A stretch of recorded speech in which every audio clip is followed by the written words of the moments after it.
You saw the title. So I was scrolling through YouTube bored off my ass, and I saw that literally nobody talks about Venomous Fang.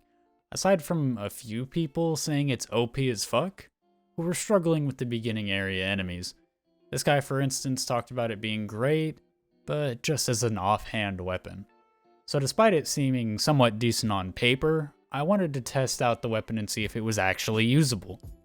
Naturally, it has pretty garbage damage, but it's got pretty decent poison buildup, and when turned into the blood version, it's got an insane bleed rate.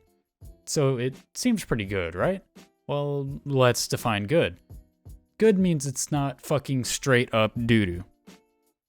And these are doo-doo. I recorded this on New Game Plus, so every enemy has approximately a 1.025% bonus to HP. That metric actually came from the game files, if you ever knew. So this weapon's base damage is straight up awful.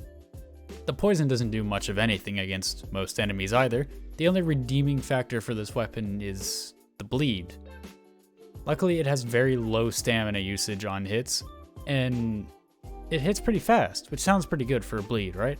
Well, let's go ahead and think about the bosses and elites in this game. They typically have really high resistances because, well, they're bosses. And something you might not realize is, bosses in this game spam a fucking lot. So that attack speed and bleed and poison that sounded great in the beginning becomes completely bumfuck useless when you realize these things have no range whatsoever either. Bosses are constantly moving, so that buildup is always declining. You barely have any chances to hit them because of the tiny range. So basically you're going to be halfway up the boss's ass trying to use your whole stamina bar 2 whole times for 1 bleed to proc on a boss. Yes, and I mean the whole stamina bar. Twice. These things use 2.5 stamina per swing, 5 when dual wielding like I am, which, by the way, was the only way to make this weapon viable.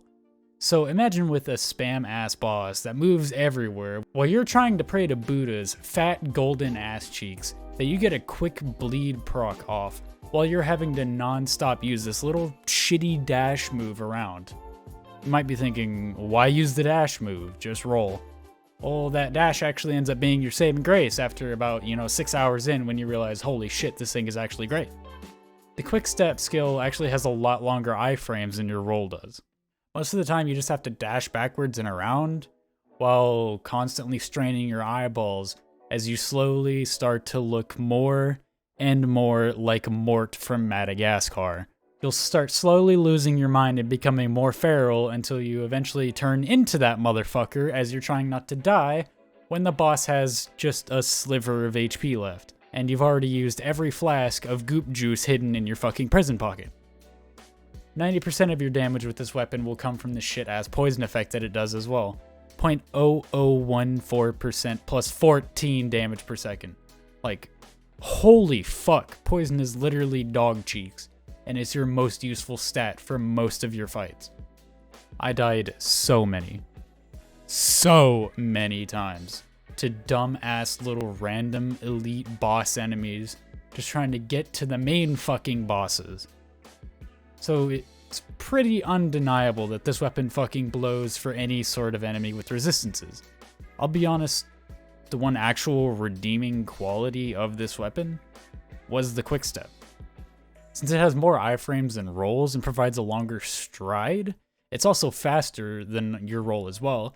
You can much easier backstab certain enemies than if you're just trying to roll behind them and pray to Allah. Aside from that, it's kind of super fun just flying around as if you're a Walmart black knife tiche. So if you're trying to use these, just keep in mind that I did warn you. You will want to commit no alive after about an hour. That's going to be it for today. I'm sure you understand just how awful this weapon is. So if you like the content, do me a favor. Like the video, comment your thoughts, and subscribe. All those little things help the channel tremendously, and it would mean the world to me. I'll see you guys.